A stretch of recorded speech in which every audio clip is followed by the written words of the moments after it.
coronavirus pandemic has swept the world, you've heard it time and time again. This virus is a great equalizer. We're all in the same boat. That's the thing about COVID-19. It doesn't care about how rich you are, how famous you are. It's the great equalizer. And while it's true that a virus doesn't care about the contents of your 401k when it's invading your cells, infectious diseases across history have provided stark evidence of the divide between rich and poor. Aaron McGlachy is a historian of 17th century Italy, a time when plague ravaged Italian cities, including Florence, which instituted a general quarantine. Since people couldn't work while in quarantine, Florence's nobility decided to feed the poor, hoping that this would slow the spread of the disease. They fed them really well. So every day they got bread and wine. Kind of every other day they would get meat and cheese, rice. They even got like fresh salads delivered to the door, firewood, everything. And that was because they thought that the poor were particularly vulnerable to disease if they were malnourished. So they thought that like the poor's bad diet, their kind of their bodies were like more vulnerable basically to disease. These payments of food were not without controversy. Some worried that giving food to the poor would make them lazy and forget how to work. And one of the arguments was, if we lock down the city for this long, if we implement this general quarantine, then the poor will lose the desire to work. They'll become used to being locked down, to being provided for by the state. The idea that government support during a quarantine would make people forget how to work has echoes to our own pandemic. So does the fact that there seem to be different rules during quarantine for the wealthy residents of Florence. So if you were wealthy in Florence during the plague, you were more likely to be given a pass to walk around the city streets. So you were probably less likely to be fully quarantined. Like there were still some like noble weddings that happened. One noble family still had their palazzo painted by a famous painter. I suppose there's also a chance that you could have fled the city to head to a country estate or a country villa, which again is a kind of uncanny parallel with our situation today. It was a similar story later that century, in the 1660s when plague ravaged London. The diarist Samuel Pepys wrote about the eeriness of quiet London streets. Quiet except for the rattle of death carts, that is. In 1665, Pepys wrote, "I find all the town almost going out of town, the coaches and wagons being all full of people going into the country." Those people were the nobility of London, who had the means to escape the city. Meanwhile, the poor, left behind, lived in crowded and unsanitary conditions. Neil Cummins is a historian of economic history and plague mortality in 17th century London. He's one of the authors of a paper which found excess rates of death were lower in the wealthier parishes of London during the 1660s plague.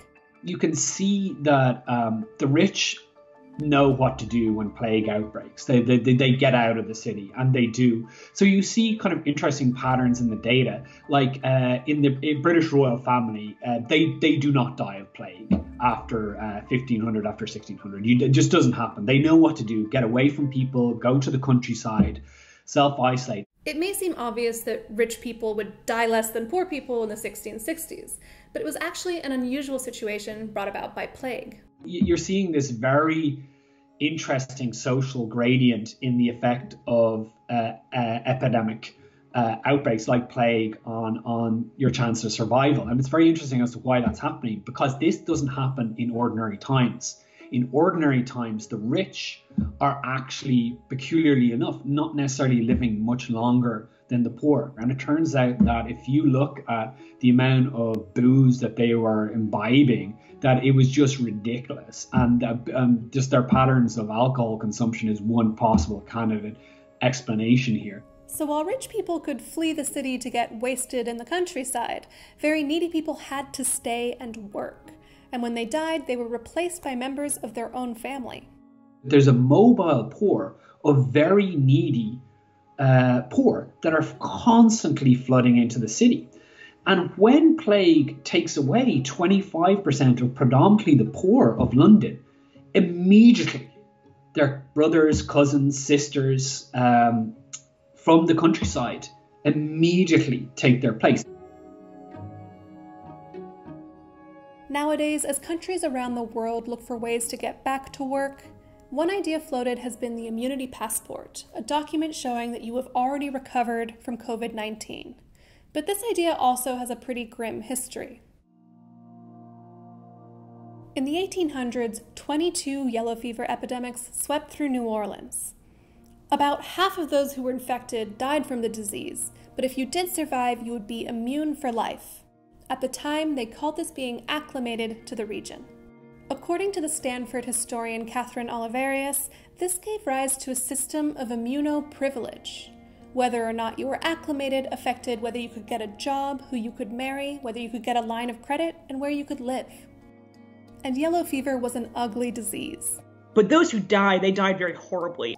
Victims experienced this sort of sudden onset of chills and nausea and muscle pain, and suddenly they would be, some people would lapse into delirium, some people would be screaming in pain, you would bleed through your orifices, external orifices, then very famously you would vomit up this sort of thick black blood that looked a lot like coffee grounds.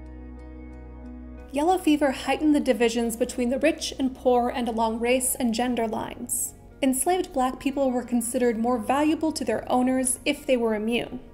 Wealthy white people could isolate themselves from the disease and saw their good health as evidence of their strong moral character.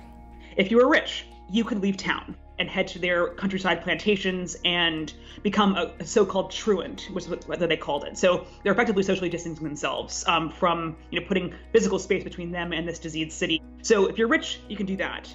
If you're poor, or if you were not free, if you were enslaved, you do not have a choice whether you can come or go. New arrivals to New Orleans would deliberately infect themselves with yellow fever to try and gain immunity. They did this by jumping into the beds of people who had just died of yellow fever, or even injecting themselves with infected blood. If you were poor and needed to work, you didn't have much of a choice. You had to get sick to get acclimated. I think one of the things that's been most impressive and scariest to me about the sort of comparison between antebellum New Orleans and today with COVID-19, which is that then the language was very clearly, in the antebellum South, it was very clearly, the language about health was that it's your responsibility. It's your choice. You don't have to be here but if you want to be, if you want to make it in New Orleans, you have to get acclimated. That's your choice. I think we're seeing this language of choice now too, which is scary because in this logic, it means that, if you want to be able to feed your family and survive and participate socially, you have to take on this disease risk. You should be able to sort of be a man and go out and, be a patriot, get your economy back up and going. And this is not real choice again. It's not a choice to say you can either, risk this disease and you can keep your job, or else you suffer, terrible social and economic consequences. That's not a real choice. With COVID-19 today, as with Europe in the 17th century and New Orleans in the 19th century, not everyone has the choice to protect their health by escaping a hotspot. And while it may feel good to say, we're all in the same boat, that doesn't make it true. And as history shows us, it never has.